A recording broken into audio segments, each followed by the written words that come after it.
Break out of the business box and sit down with the FlyDuo for a series of candid conversations, granting exclusive access into the personal lives and businesses of the industry's hottest innovators, disruptors, and change makers. With more than 20 years in the game, Reuben and Sherri Johnson go back like bell bottoms and afro sheen. From SexTech and Chill to the award-winning sex-positive brand agency, Fly Media Productions. The FlyDuo are partners in life, love, crime, and everything in between. So kick off your slides and relax your feet, because this is going to be one hell of a show. Yo, what's good, everybody? Thank you so much for joining us. It's another SexTech and Chill Fireside chat, and it's going to be a hell of a show. I am Yo Big Rue. And I'm your girl, Sherri J. And today we have acclaimed filmmaker, director, performer, actor, educator, and activist, one of our favorite performers, Nat Portnoy. Welcome to the show, Nat. Yeah, I was saying, how cool is it that we get to connect with one of our favorite adult performers on LinkedIn of all places? I know. Pretty fucking cool. Yeah, I love like the fact that so many folks working across the pleasure industry, the wide span of different types of job roles, are still like using LinkedIn, because it is work. It's no different than any other kind of work, any other kind of job. Staking your claim, getting the bag, and just doing your thing and using LinkedIn the way that it works for y'all. I think it's really dope. Thank you for joining us, and welcome to the show, Nat. Thank you so much for inviting me. I feel honored because I observed your work for a while, and I was really happy to find out that you are given some platform.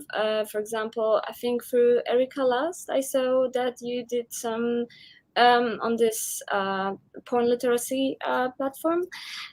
So that was really great to see that you do this. And I've been telling for a while now, my fans and co-performers that there should be more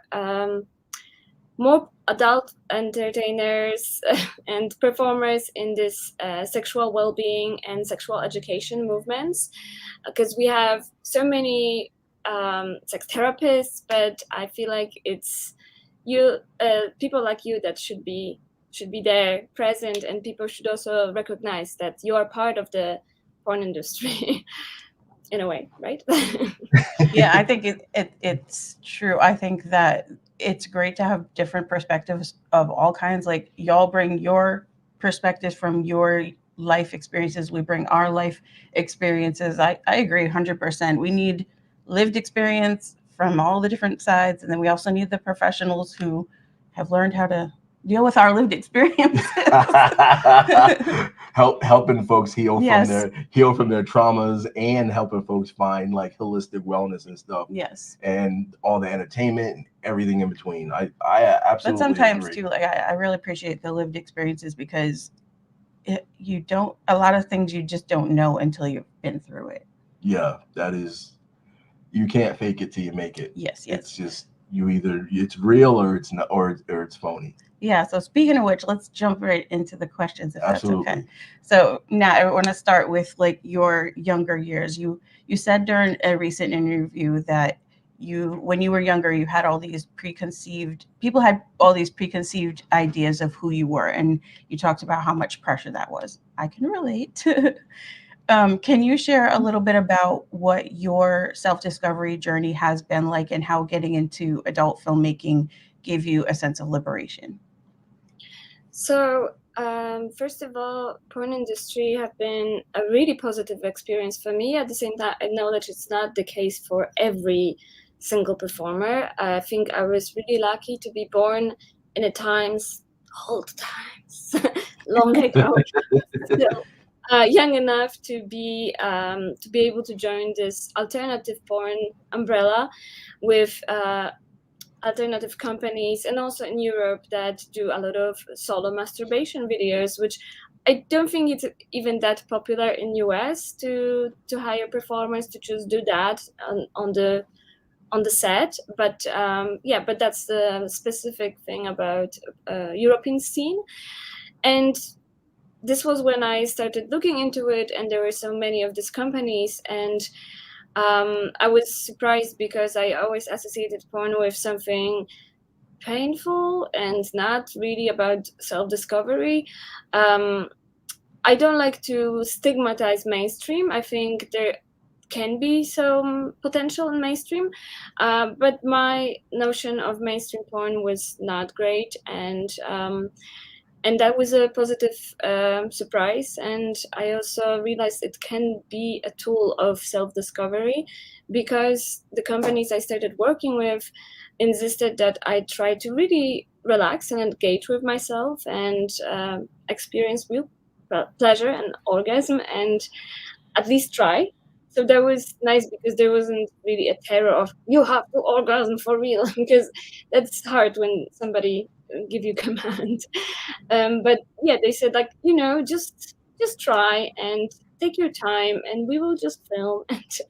um, and they also said, like, please don't use a lot of makeup. Please wear clothes that you would wear, and we want to talk with you about your experience. So that was something very new, and it really helped me embracing my sexuality, because I was very sexual, but also very ashamed of it before.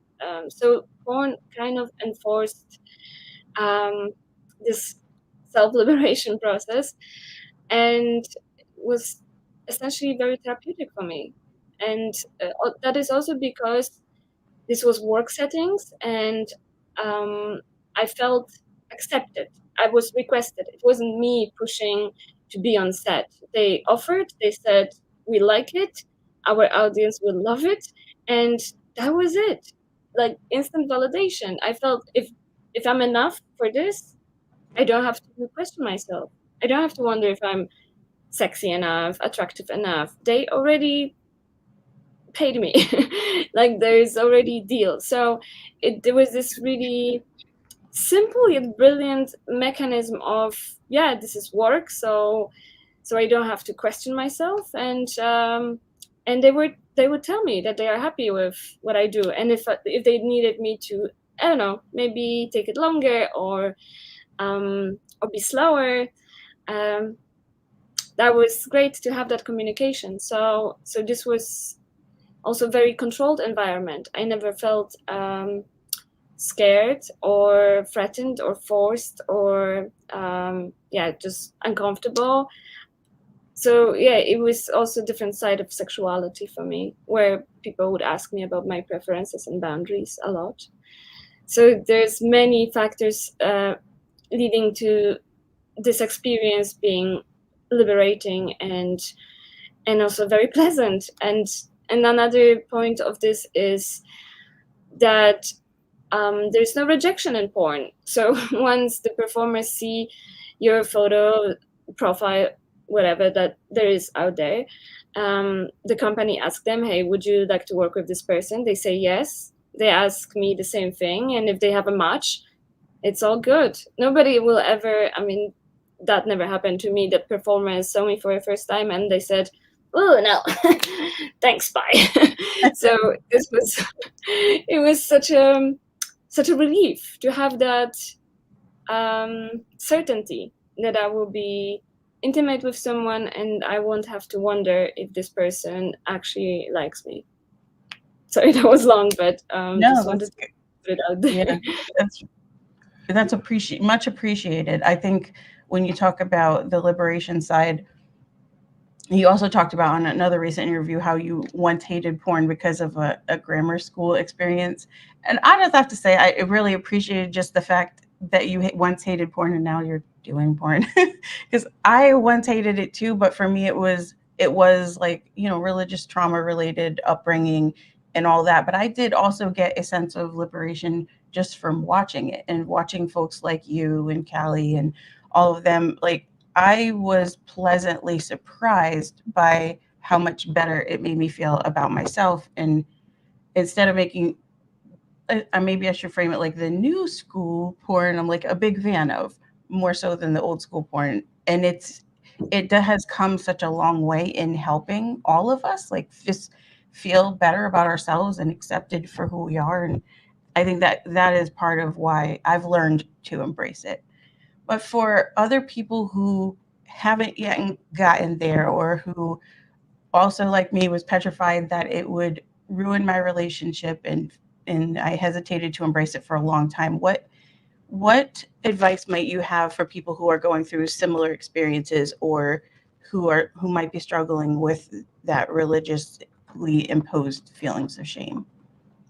So I think while porn can be very therapeutic and liberating, I think if people have some complex trauma and a lot of anxiety related to their beliefs, to this contradiction of what is expected from them by their community, for example, it may be necessary still to consider therapy. So like, I just don't think porn is like the ultimate fix for everything. It can be very helpful. It was kind of a fix for me, but I feel like it's, before immersing in the liberating porn, it's maybe good to check oneself and unpack some stuff. And then it may be also very interesting for people to know what they are dealing with, actually, where their fears and their emotions are stemming from, and maybe how this can connect to some fetishes and desires, because I think there is interesting value in even negative emotions. Like, we have BDSM, and a lot of people with a history of trauma participate in the BDSM community, and they find some fulfillment and satisfaction and relief. So I think it can be the same for people that have this religious trauma, to be able to connect their shame or guilt or both with some fetishes and philias. Like, there is a fetish, for example, hierophilia, that is about sacred objects and images of saints. So there's everything for everyone. And I just believe that within sexual fantasy, everything is possible. I mean, as long as consensual. But this is the, I think, liberating aspect, that that people can utilize their issues within sexuality. We both can I go first? I just have to say too, like, with the where was I going? Go ahead and go first. I lost my thought. My bad. I jumped in too quick. Damn it. Well, when you talked about BDSM, and then we're talking about trauma. One of the things I immediately thought of, there's a podcast called the American Sex Podcast. It's hosted by Sonny Megatron and Ken Melvoin-Berg. They actually have an entire episode, and I think they actually started a series on basically the intersection of people who have trauma. And really, growing up in this modern world, I think most people have some impact or aspect of trauma that has impacted their life at one point or another, and then how that has played out with some folks have found healing in BDSM. But I love, like, your recommendation. There's not a quick fix. Not everyone is going to be served by a quick fix, and oftentimes it is very much worth exploring it by talking to a therapist, someone who's like trauma informed, someone who's pleasure positive or sex positive as a therapist, and who's educated around sexuality as well, who can understand how, your trauma, your sexuality, and like more holistically. And especially if you're someone who is interested in exploring things like kink, you don't immediately get something, interact with the wrong person who may potentially like pathologize your interest, which could just basically heap more challenges on top of what you're already dealing with. So I do think it's like super powerful recommendation. Like, as adults and individuals, we all know what impacts us and what doesn't. And there shouldn't be any shame in anybody saying, hey, you know what? I want to talk to someone who's more, who's formally trained on this, who has insights I might not have, who can like offer me some additional support. I think that's super, super powerful. And then if you're going through like doing your own self-discovery and you're jumping in like that, I think that was one of the things I was going to say, was the using the porn for sort of as therapy for myself too. Like I thought that I was a very, very jealous person. Watching porn made me realize that I'm not like as jealous as a person as I thought I was, but I do definitely have really big insecurities in very specific areas. And I would realize that from certain things that would trigger me and then other things that wouldn't, and I would be totally fine with. And then I would be like, why am I totally fine with this thing? And this thing really like pisses me off. And it's like your own internal stuff. If you're willing to do the work and go through that difficult process with yourself and with a significant other, it can be super, super helpful. Yeah. And then, like you said, with the added benefit of a therapist to help you work through the bits that you can't wrap your head around. I think too, to go to what you were both saying too, I think it's also can play a part, the entry point you find yourself in exploring porn, erotica, what have you. One of the things I noticed from earlier times we'd explored it versus with more like the traditional mainstream stuff from many years back to what was available, everything from X Confessions to Pink Label to Black Touch to Make Love Not Porn, the project by Cindy Gallup and her team over there. Like, and there's several other really dope ones, and I feel bad, like I don't want to leave any of them out. Just go to sextechandchill.com and look for our Pornhub alternative. yeah. So we do have a playlist of stuff that we would highly recommend. But I think that like we kind of like went in at an entry point that felt like safe and more therapeutic and where we were comfortable, and it worked out really well for us. But I mean, we also come from kind of in some ways it's a fucked up background. I mean, let's just keep it 100. So like when we took that into consideration when we made our entry point in, and it was super helpful. I think one of the earliest things we were exploring, I think it was Make Love Not Porn, was like super. It just like felt like a really like kind of like you start with your training wheels and you just kind of roll with it as you get comfortable and all that.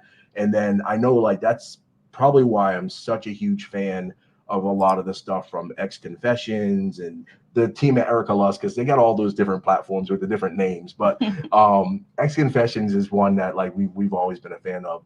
And we encountered your work early on, and we've always been a fan of your work, Bishop and you and Callie and a bunch of folks over there. Y'all have just created amazing films, and we can't thank you enough for all of that. So I'm gonna pause. What were you gonna say? Oh, nothing. I was gonna say, yeah, just so many things. So speaking of X Confessions and fantasy, the films that you create, are they based on your specific personal interests and fantasies, or are you more so making films you think just a specific audience or general audience would be into? And are your films, when you're building movies, making movies, do you see it as a form of activism per se? Yes, I do. And at this point, I should mention that I make many different kinds of movies, and it depends if they are commissioned. So for Erica Lusk, there is a special structure to it. And then I always try to consider my own desires and interests to explore.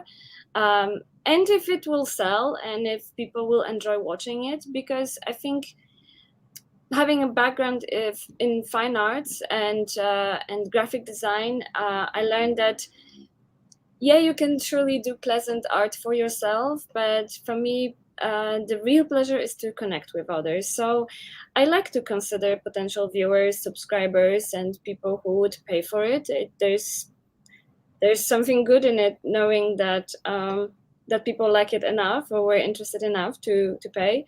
So I do combination. If I work on assignment, I go from my ideas. I have this book with ideas and scripts, and I'm searching for the one that fits the goals of, for example, that production company. If it's a different production company, I go for a different idea that I still love, because I never did anything that is against my fantasy and my desires and feels totally like not me. Because I mean, maybe it's that's like a bit of a luxury to have that ability to decide, but I just don't believe I will be good then at doing something that I don't believe in. So I think with filmmaking, you need to be committed, and to be committed, you need to be interested in your project and in the idea that is represented there. So if I work for companies, then there's this combination, and I do film projects separately from assignments. It's just my own budget, usually zero budget, because I have equipment, and I film like very artistic, a little bit disturbing short films. Some of them are about illnesses and sexuality and queerness. So like I dive into different concepts that I know that for company would be hard to commission a project like that because it would be too alternative. But a lot of these films I end up licensing for platforms like Pink and White Label, and other platforms like that. So in the end, there is some group of viewers that enjoy it, but primary goal is to send them to festivals. So when I make those films, I go really for my like wild ideas, and and I exercise different visual concepts, and I edit this. I do everything around those films, which is a lot of freedom and a hell lot of work. Yeah. But Yes, it is. but it's interesting. I think like as a filmmaker, that's the only way you learn, actually. And you fuck up sometimes. Probably something I did was pretentious and bullshit.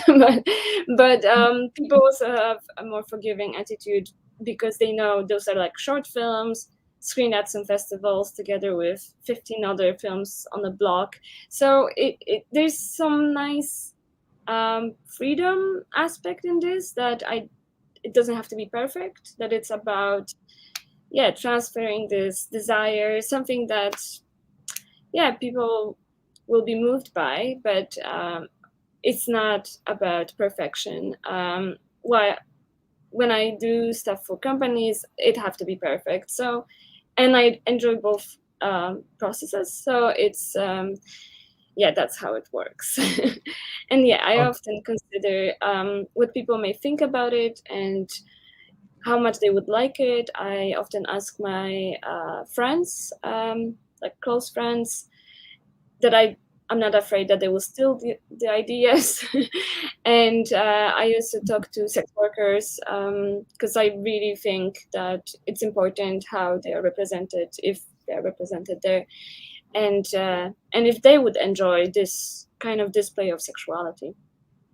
Well, I love that you're talking directly to folks and you have a sample size of people who are doing sex work, and if you're going to represent it, are you doing it accurately, and asking them. I think that is something that I feel like we're seeing more of now, and I just hope that trend continues. If you had a film, if you had to choose, which is the one that has the most meaning for you? And then like when you're navigating themes like Catholic trauma residue, because we've heard you talk about that in the past, how do you like navigate that in film? How do you take concepts that are like heavy like that, making them entertaining in a way, however entertaining you make them? How do you like inject those kind of themes into a film in a way that like makes you happy and feel like you're going to accomplish something and see through your vision? So I think the film that connects well altogether is my short film 42 Days. It's my sort of first serious film. I wouldn't say it's entertaining, but a lot of people watched it several times. So it's kind of film that works, that has a strong impact, and this is something that I hear all the time about it, and it won some awards. So it's very fulfilling for a filmmaker like me to hear back from people.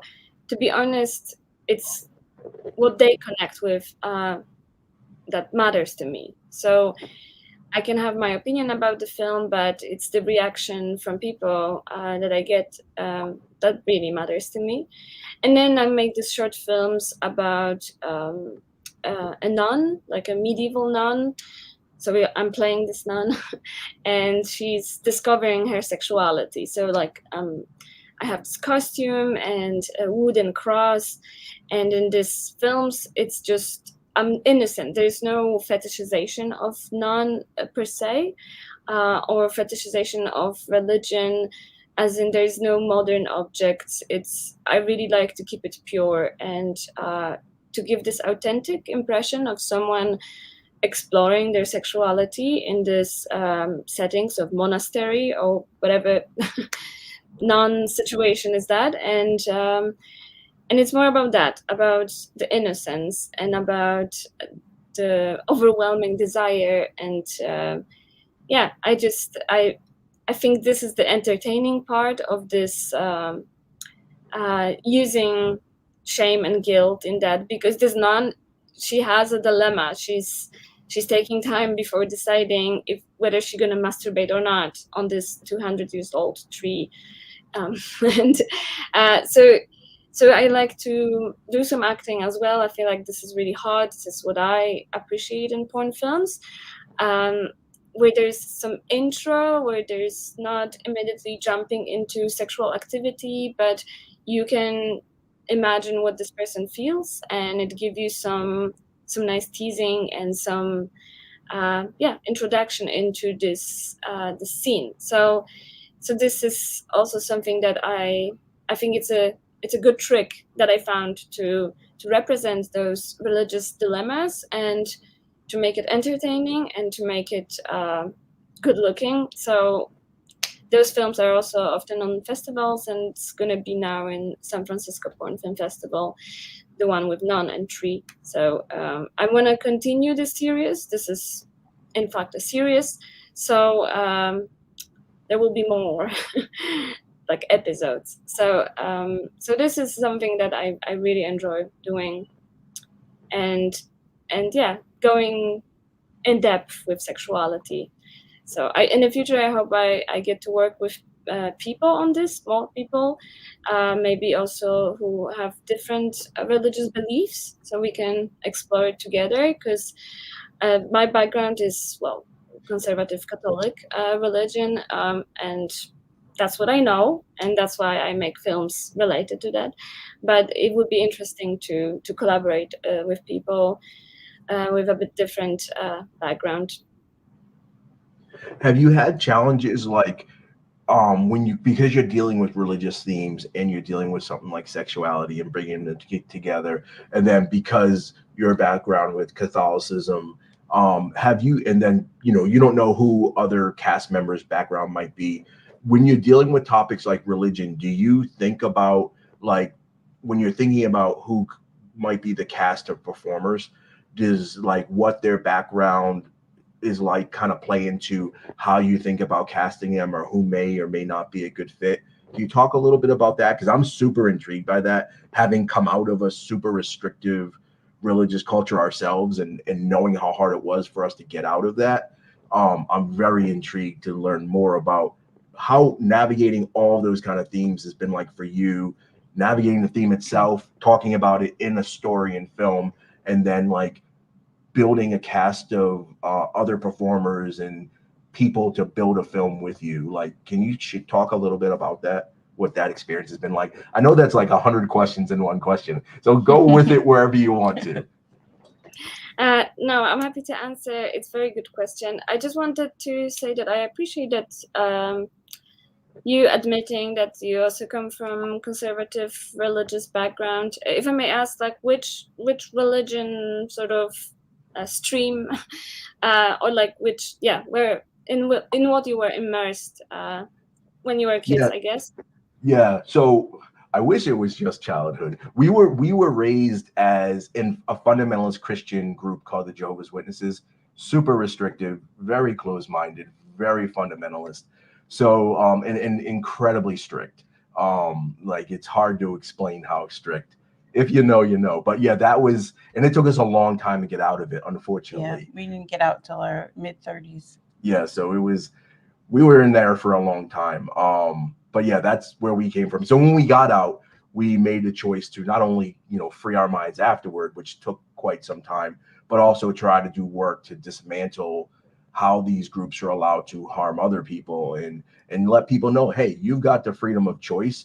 You have the right to know what options you have, especially if you were raised in a group like we were, where you're really like kind of like siloed off from other people, your own culture, that kind of stuff. You know, you have the right to explore, you have the right to learn things, you have the right to get an education and all that kind of stuff. Things that, like, when you're raising groups like we were, you know, you're either outright denied or so heavily discouraged, most folks don't really go there. Thank you so much for telling me about it. It's interesting, and honestly, I couldn't resist the impression that I would love to work with you on some script. As horrible as it may seem, the religion itself, it's such a good like source for fetish. With all the restrictions, they actually produce a potential to to create something really interesting. But we would be happy to consult. Yeah, 100% we would be down for that. Yeah, see, that would be so really it's cool. for something. You can think sometimes, maybe, like, this is how I try to think of my Catholic trauma pain. It's useful. It can be useful. It can be, you know, like when writing scripts for drama films, it's, in the end, it's about experiences that turn into stories, and that storytelling is relatable to many people. So I always think there is some purpose in this. Not that I wish that to people to go through that, but I'm trying to think of thing that I experienced, also this religious traumatic stuff, that in the end it's a good base for storytelling. So when it comes to films, I always ask people first, and it's very important for me that they feel they don't have to bend to the idea. I want them to actually participate with eagerness and with pleasure, and maybe also explore something on their own in this. It shouldn't be like mechanical. Even the performing is a job. I like to work with people more on a basis of interest in the project. So so I always ask people how they feel about it, and even if I know them very well, I make sure that they are okay with this representation, because religion and porn can be still controversial to some. So this is my technique. I always try to be ethical, even in the projects that are very controversial and very provocative. I think the process of making it can be still ethical 100%, and should be. So this is very important part of the production process. But also, that's why I make a lot of films just with myself. Not that there's any problem with finding people, but it's just easier. But I also like to work with people that I know mostly, with whom I talked about religion before. And from what I experienced so far, when those religious films are screened at the festivals, I can see that some people feel uncomfortable, but they enjoy it, and they see that there's humor in it, that there's a little bit satire. And then they ask questions, and a lot of them admit about their own upbringing. It turns very intimate during this Q&As for some reason, where my films are there.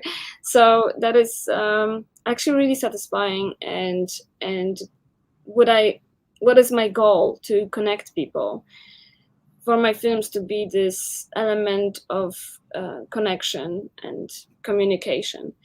So. And there were more questions. In this one question, you had you said. Yeah, I had like 100 questions in that one question. I think you got it. Remind me what else was there that I did not see it. I think you got like the bulk of them. I'm bad because I can't remember what they all were either. So I'm surprised you were able to remember as many as you did. But you did mention the the concept of ethical porn. Can you speak to the differences between ethical porn for folks who are new to that concept? Oh, I love and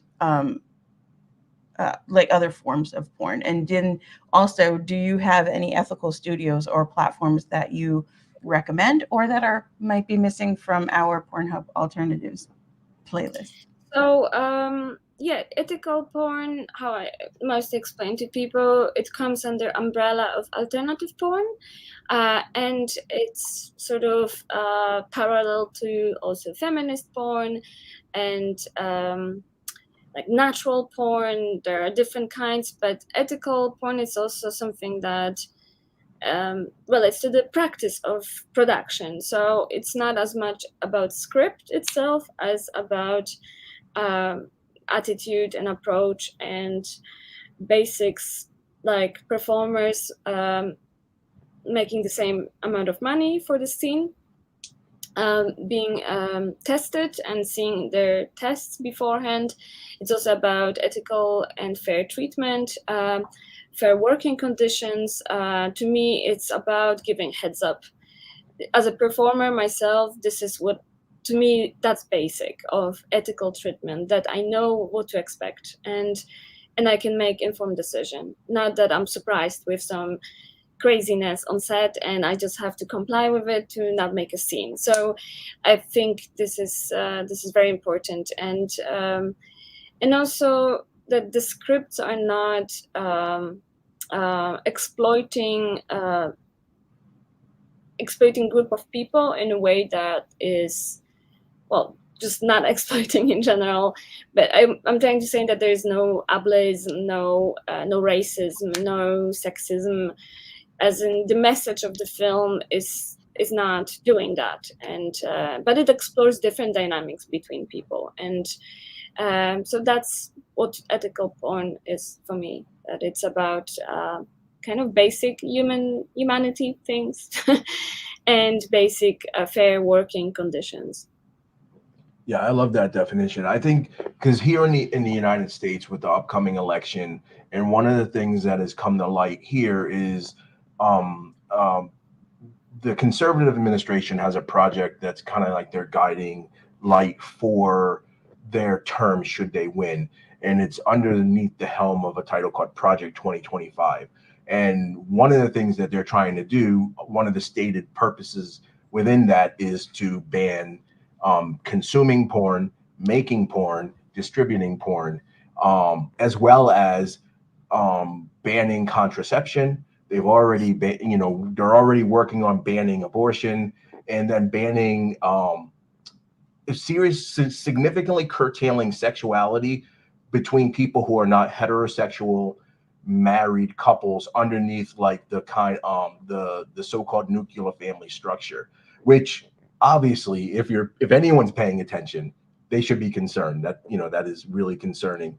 I bring all that up because I think it shows the intersection of how some folks choose to exercise faith and religion versus how others do, and how depending on how someone chooses to exercise their faith and their religion and express that, it can lead to the type of restrictive authoritarianism that tries to control whole groups of people's ability to express and explore sexuality. And then other folks, their religion and faith doesn't try to restrict anybody. They just, do their own thing, which I can wholly respect and appreciate. You don't have to be, because I'm personally not religious or anything like that, but I absolutely, appreciate that many people are. I have a question in here somewhere. I'm not just like on a soapbox. When you hear about things like that, think about it. So, yeah, I go have ahead. to say that in the United States, actually, there is this strange dissonance, because on one hand, it's about accessibility to explicit content, that it have to be only adults, and that's great, but the obsession over that, it creates huge limitations for performers, content creators, as you probably know, with OnlyFans and all that panic that comes to very harsh rules. At the same time, you have music videos that are even more explicit than a lot of the content on OnlyFans, and that's okay. That doesn't need to comply with any decency rules, and I find it ridiculous. I think this kind of ban will only create this, prohibition effect, that people will be seeking this elsewhere, and it will probably result in more explicit simulated sex scenes in feature films or things like that. I mean, this is just like a theory, but I feel like it's not gonna, whatever they think they want to do, it's not gonna happen. It's not gonna prevent people from desiring. It never worked like that. And I think I really understood that 15 years ago when I came to Amsterdam for the first time. I was staying there for a while. I wasn't in porn industry yet, and after working at the hotel, I would be going to the red light district. This is where I work, by the way, at the Prostitution Information Center. So that's the part of the activism. I think you asked about that before, actually. So I saw there during that summer 15 years ago, it was during Ramadan, and most clients that were coming into the windows to sex workers were Muslim men. And I didn't think any bad of them. I just understood that desire is such a powerful thing, that it goes against taboo, and no religious taboo can stop people from fulfilling these desires, and that's good. That they get some of that relief, that they get some of that bliss. So I feel like trying to stop people is just going to make them more frustrated and angry and sad. That would be. Yeah. I couldn't agree more. I think it's interesting because I think about when they did prohibition in the United States of alcohol and how it led to the rise of the mafioso here and all of the violence that came out of that, all of the exploitation that came out of that, all of the negative things when you take something, you push it underground, and people blanket say this is an immoral thing, all these things about something that at the end of the day is just neutral. Like either you drink or you don't drink. It's, make whatever, it's not really a huge thing, but they moralized it and then turn around, after it became legal, then they also, capitalism again, turned around and they wanted to oversell on it and make a bunch of money off of it. It's just interesting because you can take something that's really just neutral, which is most humans have a strong drive and interest in exploring sexuality and satisfying that interest, need, desire. And yet we see this constant pull and push to try to moralize it as bad or what have you, and it just creates all these associated challenges around it. And then people end up spending a good chunk of their adulthood now trying to work through the resulting impact of that and sort through it and get help from therapists and all of that. And it makes me really sad. It's really unfortunate. We lose a good chunk of our life and all that to just fixing the problems that those things kind of cause for us. When you talked about I just forgot. Were you gonna ask a question? Oh, I was just gonna say we have time for one more question before Q&A. So if anyone's tuned in on LinkedIn or YouTube and you have a question for Nat, now's a good time to drop it in the comments, because if you don't have any questions, we're just going to keep asking ours. Yeah, I actually had a question that I was interested in on the nunsploitation, because I was so intrigued that you're such a fan of that genre, and I couldn't help but think about the blaxploitation. And well, I don't remember. Was it Holy Tree? I can't remember what the tree movie, your nunsploitation film is called, but it made me think of a film that I saw for the first time maybe 2 years ago called, what is it called? Because I keep messing up the name. The Spook Who Sat by the Door. Yeah. it was wild. I don't know this. I haven't seen it, but I'm definitely gonna watch it. It's really interesting. And sorry, you wanted to finish the question? Oh no. I well, okay. So finish it. Like I love the crossover between blaxploitation films and also the nunsploitation, because you're exploring themes like resistance, rebellion, amongst other things. And I'm like that. I find that really, really intriguing. What is the most meaningful affirmation that you get when you think about looking back at films that you're inspired by of the exploitation era of the 70s, whether it's blaxploitation, nunsploitation, or any other things? And then how does those themes from those films of those era, how does that inform your work today? I know it informs your style because you're super vintage 70s fashion aesthetic. How does it inform your work? And if you want to get into the fashion side, that's dope too. I'd love to hear more about that.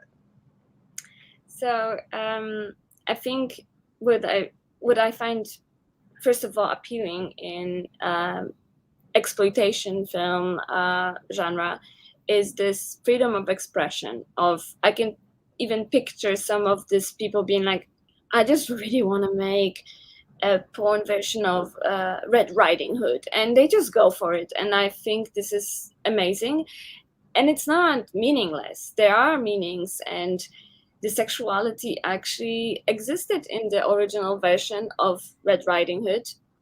If we follow this example, I don't know if you know, and this is also something that I really would like to dive in to make porn versions of different fairy tales. I think like everyone wants to do it, but nobody does.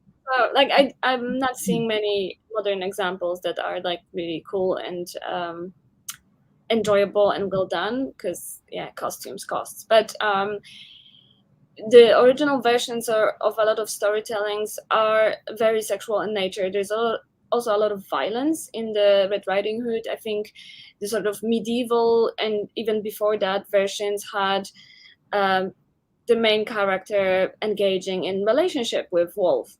And so not saying they are good, but the fact is that now we have this polished, appropriate versions, but it's not really detached. So I think with exploitation film, they exploit something that it's already there. So this potential, this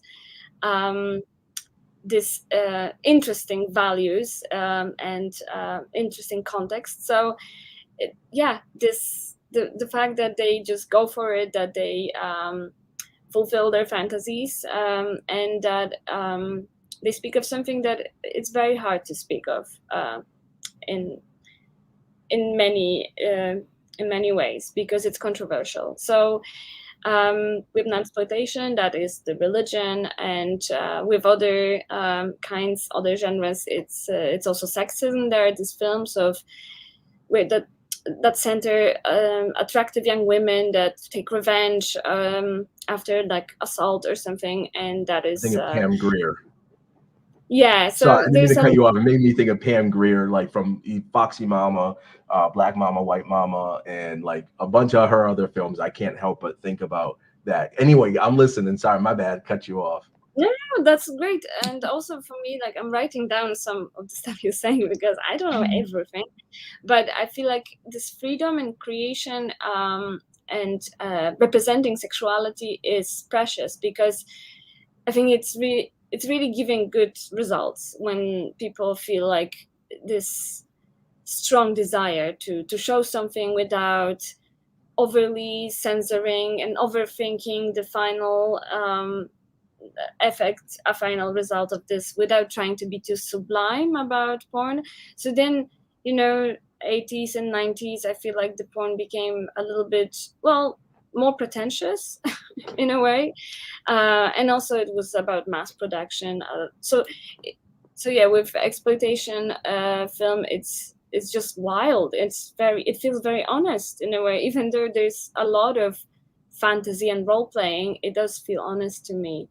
And one of my favorite films from that era are Alice in Wonderland, the porn musical. So they dance, sing, and fuck at the same time. So that's also impressive. Like, it's funny, it looks good, and it's impressive. And I'm feeling like, I don't think we would be able to produce that these days. It's a lot of skill to do that. And I don't know if you watched that. There was this TV show, The Deuce, about the beginning of porn industry. Oh, okay. You I heard of haven't this? seen it, but I Yeah. do know what it is. Yeah, I haven't seen it though. You have to watch it. You will love it. It's amazing. And actually, well, it shows the area in New York where there was a lot of prostitution and street workers, and one of them transitioned into porn industry, and it's shown in a way that it's really, really interesting and real. And yeah, and she also makes this film like Red Riding Hood porn version. So it's really like I totally felt that character. That's also what I find very pleasant in this process, because I think with porn, for me, it's like with making art. It's about making my dreams come true and sending the messages I want to send and connecting. So yeah, it's okay. There was more questions in that question. Let me check. If you were going to remake one film from the exploitation era, which film would it be, and who would be your dream cast? Any era, actors, performers, whatever. But if you were going to build an all-star cast to An remake, adult cast. yeah, well, and I Is mean, that what you mean, or like a regular? it doesn't matter. Okay. I'm just curious because I'm just super intrigued. I'll leave it open. However you would want to approach it. Oh, there's like so many. I cannot decide for one, but I think something with religion, that's for sure. One of my favorite film directors, Valerian Borovchik, he was doing films in 70s. They are not exactly exploitation, but yeah, some of them fall in that. So there's this film, The Beast, that I would love to make tribute to that film. Although film is complex, it's about religion, about hypocrisy of Vatican, and also about this ultimate dark desire of having something foreign, something unhuman to possess us sexually. So yeah, I like that. In this film, you can actually find it online. It's there full. There's this famous scene with like Baroque music in the background, and you see this beast chasing after a young woman in like a wig and fancy dress, and she's losing her clothes on the way, just by accident. And you see fragments of the beast. You never see really the beast in full, and I think this is such a good trick, because it's about the impression. It's about your idea of the beast, if that makes really sense. Cool. So, who would you cast in it? Sorry? Who would you cast in it as performers or actors? Who would be your dream cast? I cannot resist to get on board Kali and Bishop, of course. Of course. Of course. Yeah, I would also love to work with Stoya. I haven't worked with her, but yeah, I have a heavy crush. But but also, I do appreciate acting skills, and I think for me, when it comes to porn, watching porn, it's not about looks per se, but more about a person ability to convey some emotions and desires, so I can feel them too, even without looking at like sexual practice itself, because I think this is important to be really able to do some acting. So yeah, Stoya, Bishop, Kali. I can't think of more people now, but I'm sure there are many people that I promised that I would engage them in film.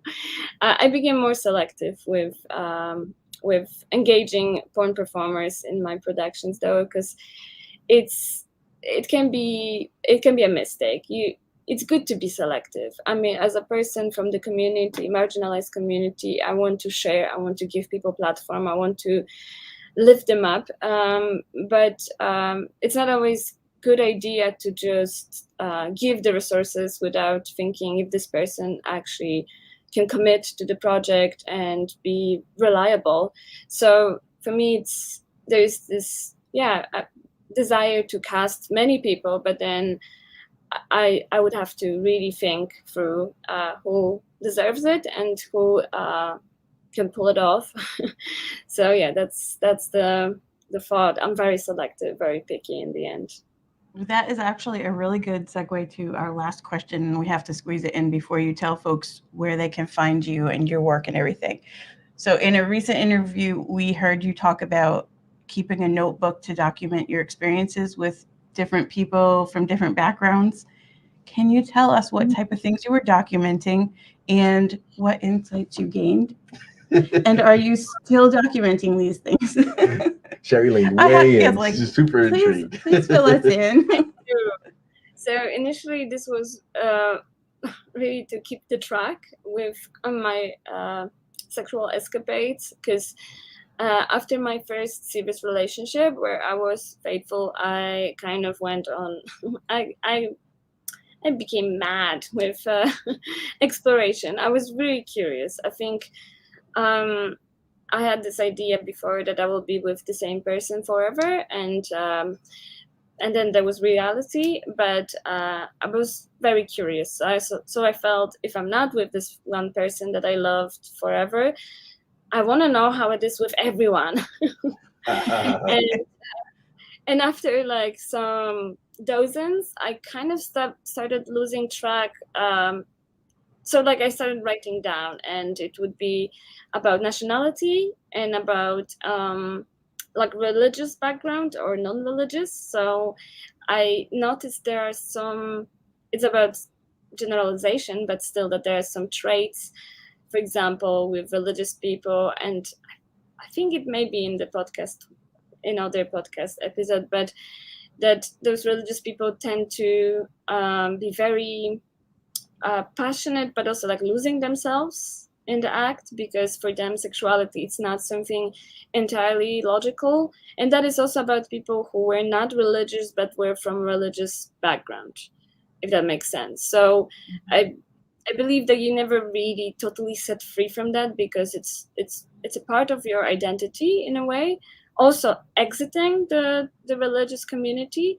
But it's still helpful, because I think people like us can really enjoy the act of this liberation through sexuality.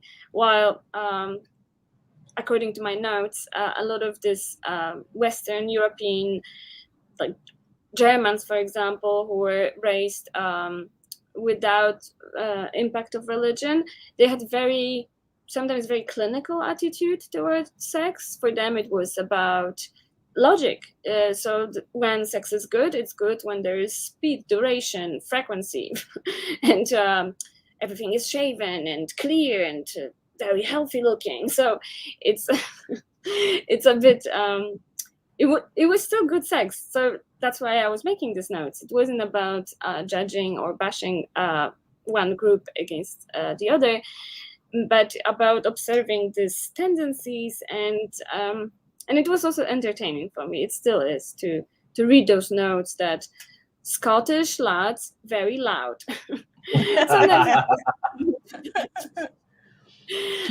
Sometimes I didn't have much to say, or I would be also describing professions. So I would date a lot of like stand-up comedians and writers, and then people from theater. So I would also make notes about that if they have some funny tendencies, and a lot of it is entertaining. So with writers, they have a lot of narration going on, and they talk during the sex. So I think that's what I meant. And that's I really think cool.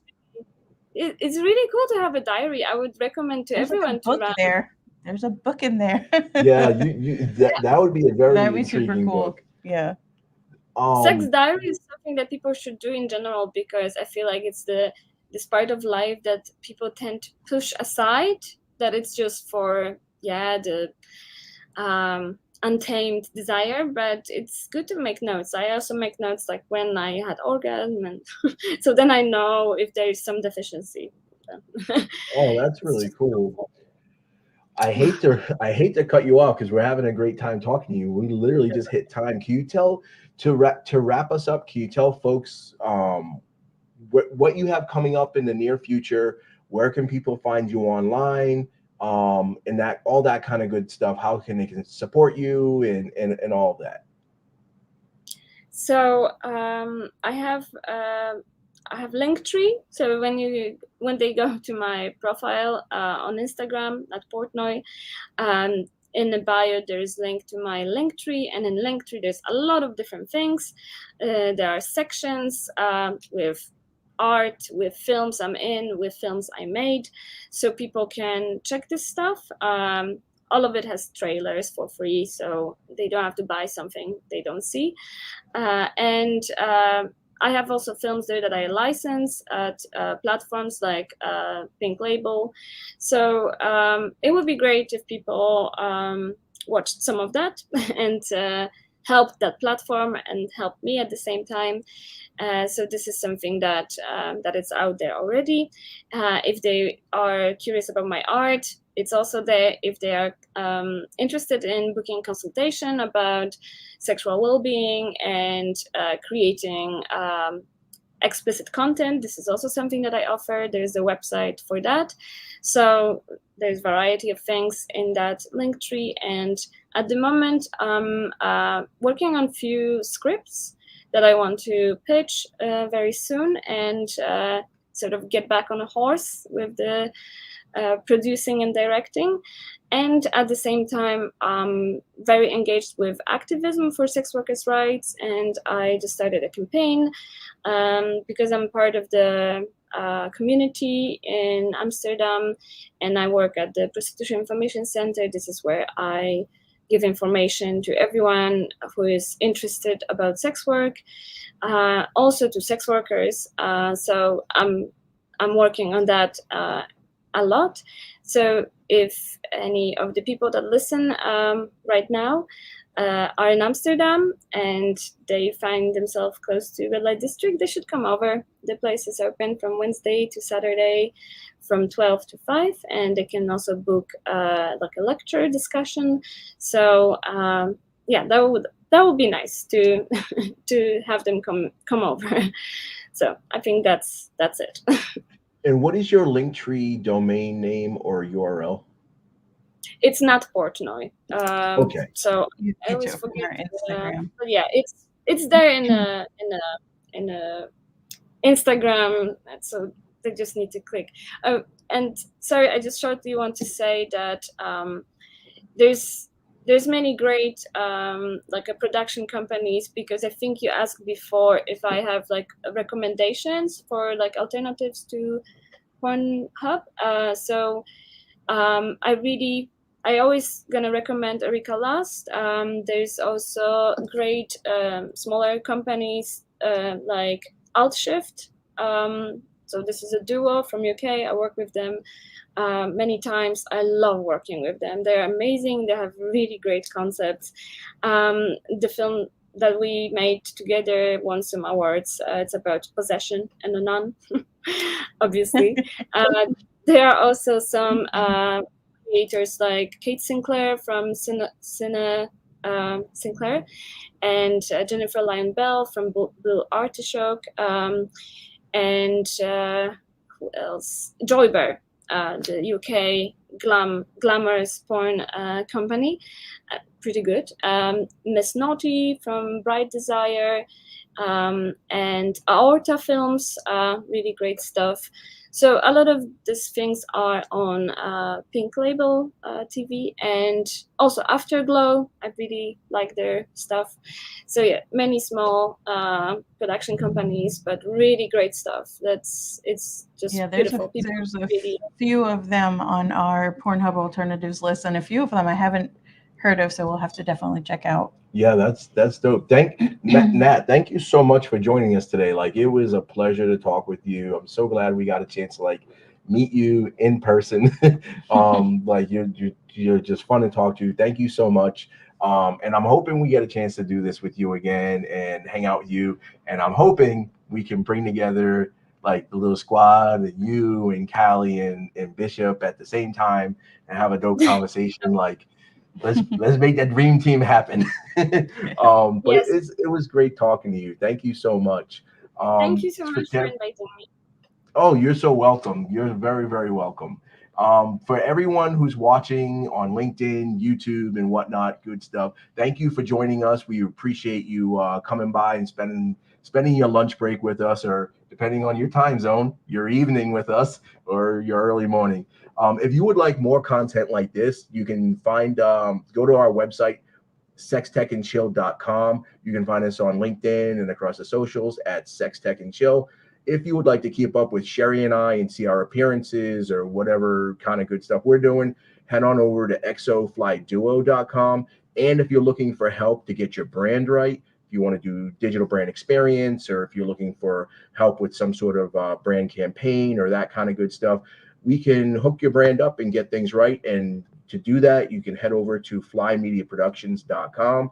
And that's about it. Yes, for us. Then be sure to join us again on Wednesday, August 21st for a conversation with Marla Renee Stewart and Tia Marie, because we're going to be talking about all things sex down south and their 10th anniversary, which is coming up in September. Oh, word. See you later, everybody. Have a good rest of your day, and we will catch you next time, I guess, right? Yeah. Peace. Bye.